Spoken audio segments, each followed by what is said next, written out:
जय हिंद दोस्तों, स्वागत है आप सभी लोगों का एक और नए वीडियो के साथ। कक्षा 10 मैथ द्विघात समीकरण से एक बेहद ही इंपॉर्टेंट क्वेश्चन, जो कि बोर्ड एग्जाम में इस टाइप का क्वेश्चन कई बार पूछा गया है। तो चलिए क्वेश्चन को पढ़ते हैं और इसको लगाते हैं। तो क्वेश्चन समझना है तो आखिरी तक वीडियो में जरूर टिके रहिएगा। हम उम्मीद करते हैं आपको अच्छी तरीके से समझ में आ जाएगा। तो सबसे पहले लिखेंगे सॉल्व, और सॉल्व लिखने से पहले हम क्वेश्चन को पढ़ लेंगे कि 2 कुर्सी तथा 3 मेज की कीमत 5650 रुपए। तो सवाल में कह रहा है कि 2 कुर्सी है और क्या है, 3 मेज है, इनकी कीमत कितनी है, 5650 रुपए है। तो इस टाइप के क्वेश्चन में 2 बातें कहेगा आपसे, उन्हीं 2 बातों से आपको 2 समीकरण बनाना है। आपने 2 समीकरण बना लिया तो समझिए आप 50% क्वेश्चन को सॉल्व कर लेंगे। कह रहा है 2 कुर्सी और 3 मेज की कीमत क्या है, 5650। ये पहली बात हो गई।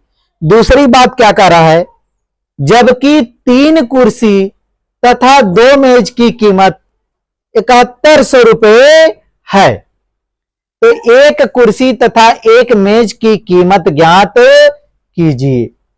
हमसे 1 कुर्सी और 1 मेज की कीमत ज्ञात करने के लिए कह रहा है। तो लिखेंगे सॉल्व।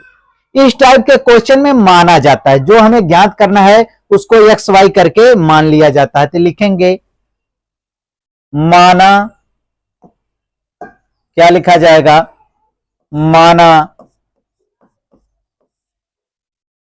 कुर्सी, 1 कुर्सी, 1 कुर्सी की कीमत, माना 1 कुर्सी की कीमत बराबर कितना है, x रुपए। 1 कुर्सी कितने रुपए मिल रही, x रुपए मिल रही है। उसी तरीके से मेज की कीमत, 1 मेज की कीमत, तो 1 मेज की कीमत कितना है, y रुपए है। ठीक, तो हमने कुर्सी की कीमत मान लिया x रुपए और मेज की कीमत को मान लिया y रुपए मान लिया। अब लिखेंगे प्रथम प्रश्नानुसार, हमें इसी x y का मान निकालना है। तो प्रथम प्रश्नानुसार माने पहले प्रश्न के अनुसार, आप शर्तानुसार भी लिख सकते हैं। तो पहले प्रश्न के अनुसार हमसे कह क्या रहा है, हमसे यही कह रहा है कि 2 कुर्सी और 3 मेज। अब आप बताइए, 1 कुर्सी की कीमत x रुपए, 1 कुर्सी की कीमत x रुपए है, तो 2 कुर्सी की कीमत 2x रुपए हो जाएगा। तो कह रहा है कि 2 कुर्सी माने 2x तथा 3 मेज, तो 1 मेज की कीमत y रुपए है, तो 3 मेज की कीमत 3y रुपए। तो 1 कुर्सी तथा 3 मेज की कीमत, तो दोनों को की कीमत क्या करना होगा, जोड़ना होगा, क्योंकि खरीदने गए तो 2 ठो हमने क्या लिया, कुर्सी लिया, 3 ठो मेज लिया, तो दोनों का दाम जोड़ेंगे ना। तो कुर्सी की कीमत 2x हो गई, मेज की 3y, दोनों को जोड़ने पर हमको दुकानदार को कितना देना पड़ा, तो बराबर 5650 रुपए। तो 5650 रुपए हमें दुकानदार को देना पड़ा। यह हमारा हो गया समीकरण नंबर 1। यह पहले प्रश्न के अनुसार आ गया। अब भाई देखते हैं द्वितीय प्रश्नानुसार। द्वितीय प्रश्नानुसार, दूसरे प्रश्न के अनुसार क्या कह रहा है, इसको देख लेते हैं।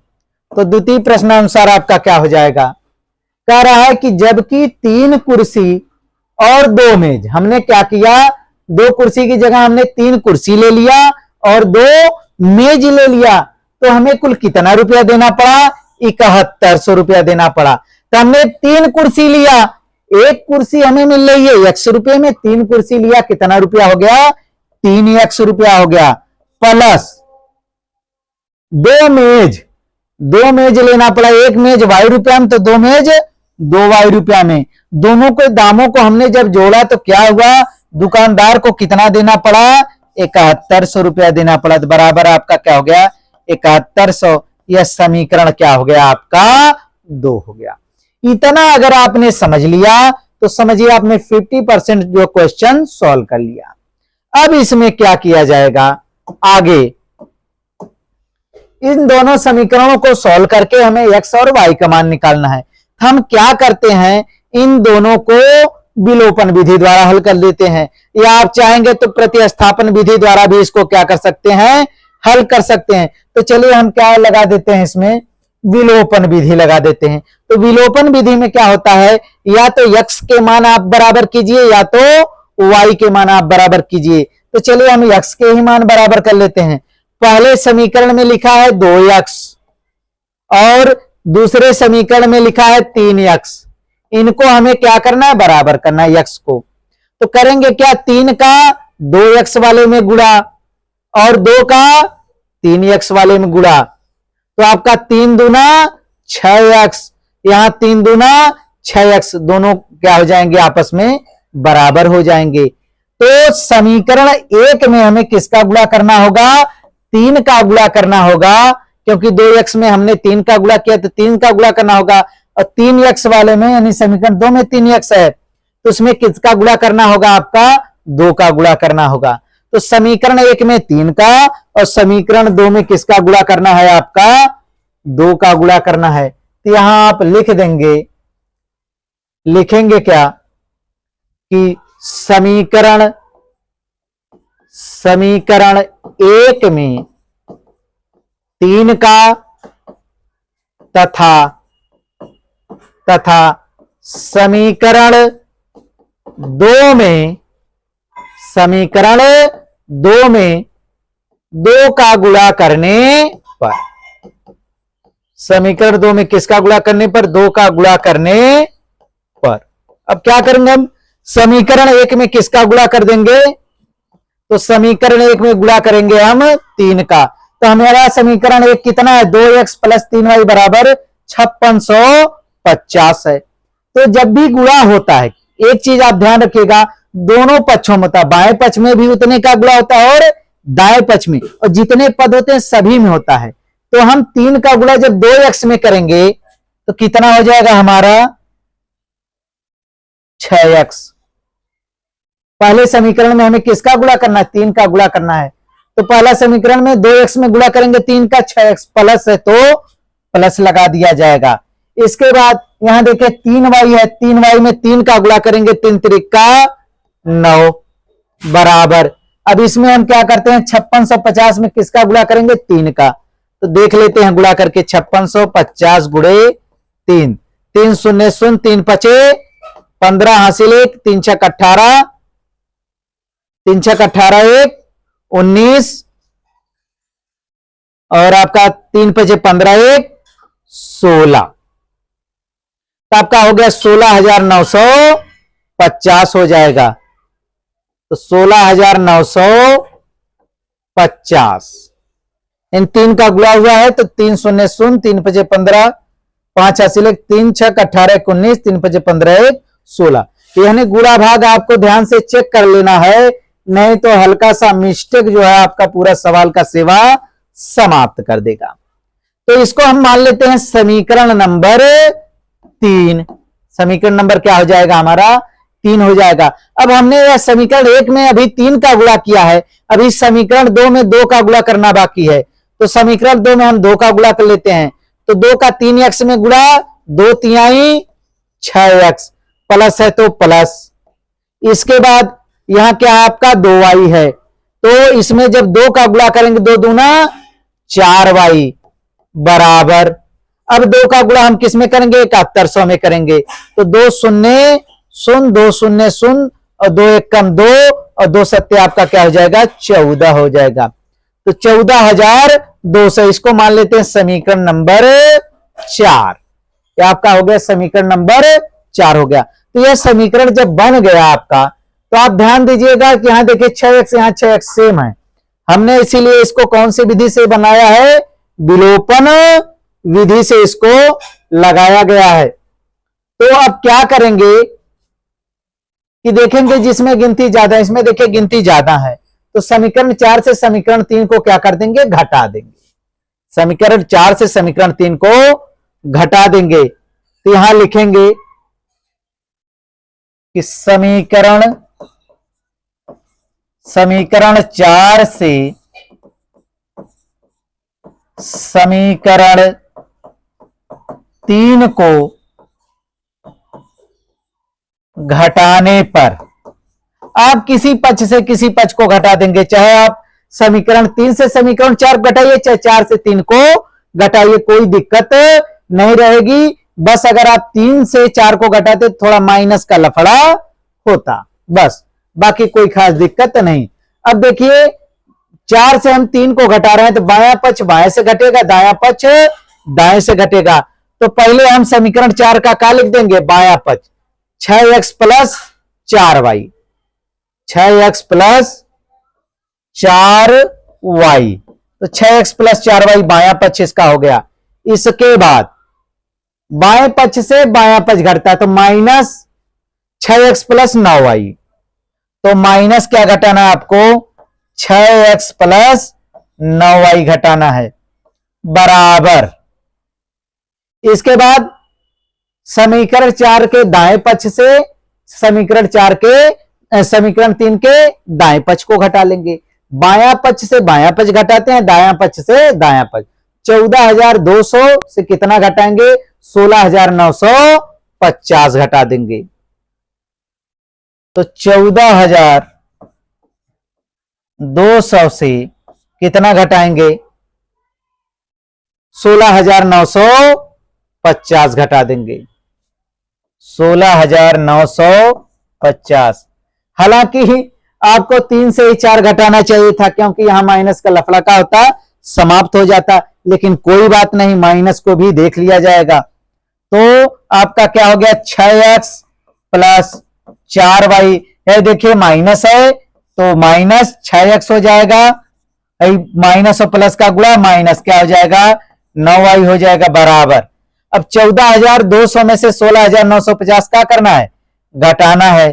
तो 16,950 से हम किसको घटा देंगे, 14,200 घटा देंगे, 0, 5 और 9 से 2 जाए आपका क्या हो जाएगा, 7, और इधर आपका 6 से 4 जाएगा 2, माने 2750 हो जाएगा। तो 2750, यह देखिए 14,200 क्या है, छोटा है, माइनस 16,950 बड़ा है, तो चिन्ह किसका लग जाएगा, माइनस का लग जाएगा। यहां आप देखेंगे 6x से 6x का सेवा समाप्त हो जाएगा, लेकिन पेपर में आपको काटना नहीं, इससे भद्दा दिखने लगता है। तो 6x माइनस प्लस सेवा समाप्त है, प्लस 4y है या क्या है, माइनस 9y, माइनस बड़ा है और 9 से 4y जाएगा 9y से, तो 5y बचेगा, बराबर। इधर दाईं तरफ क्या आपका 2750 है देखिए माइनस से माइनस का सेवा समाप्त, प्लस हो जाएगा, 5 गुणा में दाईं तरफ जाएगा, भाग हो जाएगा, तो y बराबर 2750 और बटे आपका क्या हो जाएगा, 5 हो जाएगा। तो चलिए y बराबर काट देंगे इसको, 5 पचे 25, 2 बचेगा फिर 25 हो जाएगा, 5 पचे 25, तो y का मान कितना आ गया, 550 रुपए। तो y का मान कितना हो गया, 550। शायद यह किसका माना गया था, मेज का मान माना गया था। अच्छा, अब इसके बाद इसी y का मान क्या करेंगे, किसी भी समीकरण में आप क्या कीजिए, रख दीजिए। तो y का मान हम क्या करते हैं, समीकरण 2 में रख देते हैं, थोड़ा गुणा भाग क्या हो जाएगा, कम हो जाएगा, या 1 में रख दीजिए। तो लिखेंगे y का मान समीकरण 1 में रखने पर, तो y का मान कहां रख दिया जा रहा है, समीकरण 1 में रखने पर। तो समीकरण 1 आपका क्या है, 2x प्लस 3y बराबर 5650, तो 2x प्लस 3y बराबर 5650, यह आपका क्या था, समीकरण नंबर 1। किसी भी समीकरण में आप रखिए, मान क्या आएगा, हमेशा सेम आएगा, इसलिए जो समीकरण लगे कि इसमें गुणा भाग कम है उसी को चूज किया जाता है, ताकि आसानी से लग जाए, बस। 2x प्लस 3 और गुणे y का मान कितना 550 550 बराबर 5650। चलिए 2x प्लस या गुणा कर लेंगे 3 शून्य शून्य 3 पचे 15 हासिल 1 3 पचे 15 16 1650 बराबर 5650 है। प्लस में है दाईं तरफ जाएगा माइनस, तो 2x बराबर 5650 माइनस 1650। तो इसको घटा लेंगे भाई, तो 2x बराबर 5650 से 1650 जाएगा, आपका सीधा सीधा क्या बचेगा 4000। गुणा है 2 दाईं तरफ जाएगा भाग हो जाएगा, तो 4000 बटे 2 काटेंगे कितना आ जाएगा x का मान 2 दूना 4 यानी 2000 आ जाएगा। ठीक, अब देखिए y का मान 550, x का मान कितना आ गया 2000 आ गया। तो हमें ज्ञात क्या करना था, एक कुर्सी और एक मेज की कीमत ज्ञात कीजिए। तो कुर्सी को हमने x माना था, मेज को y माना था। यहां लिखेंगे कि कुर्सी की कीमत, एक कुर्सी की कीमत x माना था हमने, x का मान कितना है 2000 रुपए। तो एक कुर्सी कितने रुपए मिलेगी 2000, और मेज की कीमत कितना हो गया 550 रुपए। यही हमारा क्या हो जाएगा आंसर हो जाएगा। तो कुर्सी 2000 में मिलेगी और मेज आपका कितने में मिलेगा 550 रुपए में मिलेगा। तो आई होप आपको यह सवाल समझने में कोई समस्या नहीं होगी। अगर प्रॉब्लम हो तो आप कमेंट करके अवश्य बताएं। तो चैनल पर नए, चैनल को जरूर सब्सक्राइब कीजिएगा। मिलते हैं एक नए वीडियो के साथ। जय हिंद, जय भारत।